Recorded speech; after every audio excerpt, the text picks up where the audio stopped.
Some case where a man was arrested and charged with burglarizing graves and storing remains in his home and storage unit. Chris O'Connell, you've been following this story since it broke. What are police saying? Well, Jason, police think that Jonathan Gerlach was selling at least some of those human remains online. Investigators say he had collected a trove of human skulls, skeletons, and bones, including full corpses hanging from his basement ceiling.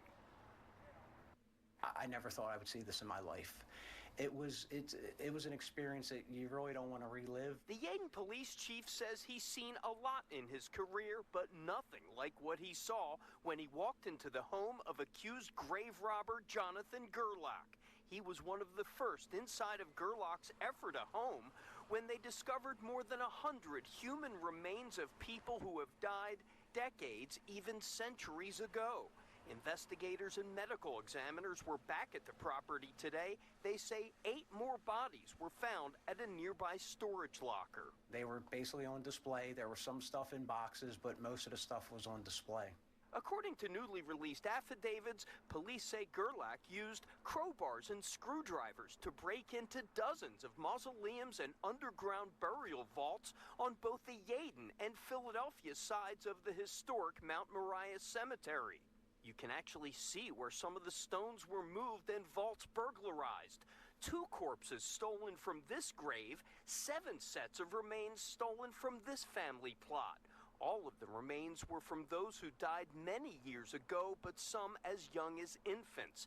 Descendants of family members buried here are sickened. It's yucky.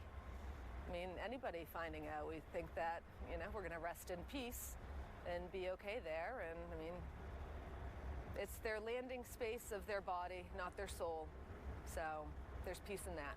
Neighbors at Gerlach's Ephrata home started to get suspicious when they started noticing flies around the window. It was more than 5. It was at least 20, 30 on each window. I figured it was a garage that they were getting in through somewhere and they couldn't get out, and now finding out that there was all those remains in there, it makes sense. Investigators are trying to figure out if other cemeteries were hit.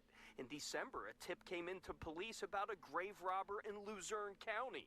A tipster told police they recently discovered a partially decomposed corpse hanging from Gerlach's basement. They also say he disappeared for a few days and mentioned that he had been in Chicago selling a human skull.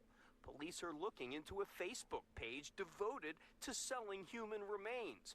Investigators wonder how long it's been going on or what else they may find. What could this evolve to next? You're collecting human remains. What's the next step in the evolution of this? And that's something that, hopefully we will find out why. Now, Gerlach remains in the Delaware County Jail on $1 million cash bail. Investigators are now trying to connect loved ones with their family members' remains, but since all of...